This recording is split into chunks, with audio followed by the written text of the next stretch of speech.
HD ಕೋಟೆ ಆಡಳಿತ ಸೌಧದ ಸಭಾಂಗಣದಲ್ಲಿ ಹುಣಸೂರು ಉಪವಿಭಾಗಾಧಿಕಾರಿ ಹ್ಯಾರಿಸ್ ಮಹಮ್ಮದ್ ರವರು ಜೀತ ಮುಕ್ತರಿಗೆ ಬಿಡುಗಡೆ ಪತ್ರ ವಿತರಿಸಿ, ಒಮ್ಮೆ ಜೀತದಿಂದ ವಿಮುಕ್ತಿ ಆದ ಮೇಲೆ ಮತ್ತೆ ಜೀತದ ಕಡೆ ಮುಖ ಮಾಡಬೇಡಿ, ಯಾಕೆಂದರೆ ಜೀವನ ಮಾಡಲಿಕ್ಕೆ ಜೀತವೇ ಮಾರ್ಗವಾಗಬಾರದು, ಬದಲಾಗಿ ಸರ್ಕಾರದ ವತಿಯಿಂದ ಸಿಗುವ ಸವಲತ್ತುಗಳನ್ನು ಪಡೆದು ಆರ್ಥಿಕವಾಗಿ ಮುಂದೆ ಬರುವ ಪ್ರಯತ್ನ ಮಾಡಿ, ನಿಮ್ಮ ಮಕ್ಕಳಿಗೆ ಉತ್ತಮ ಶಿಕ್ಷಣ ನೀಡಿ ಎಂದು ಕಿವಿಮಾತು ಹೇಳಿದರು.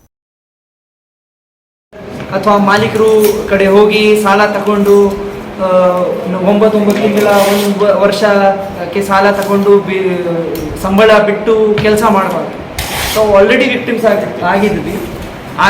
ಆಗಿದ್ದಾರೆ.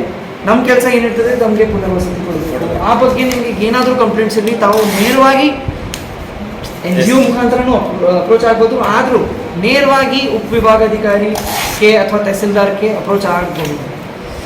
ನೀವು ಗಮನಕ್ಕೆ ಏನಾದರೂ ಹಳೆ ಕೇಸಸ್ಸಲ್ಲಿನೂ ಸಮಸ್ಯೆ ಆಗಿದೆ ಅಂದರೆ ಇದು ಸಿಕ್ಕಿಲ್ಲ ಅಥವಾ ಏನಾದರೂ ಮನೆ ಸಿಕ್ಕಿಲ್ಲ, ದುಡ್ಡು ಸಿಕ್ಕಿಲ್ಲ, ರಿಲೀಸ್ ಸಿಕ್ಕಿಲ್ಲ, ನೀವು NGOs ಮುಖಾಂತರ ನೀವು ರೆಪ್ರೆಸೆಂಟೇಟ್ ಮಾಡ್ತಾ ಇದ್ದಾರೆ, ಅವು ಕೂಡ ನನಗೆ ಡೈರೆಕ್ಟ್ ನೇರವಾಗಿ ಸಂಪರ್ಕ ಮಾಡಿ.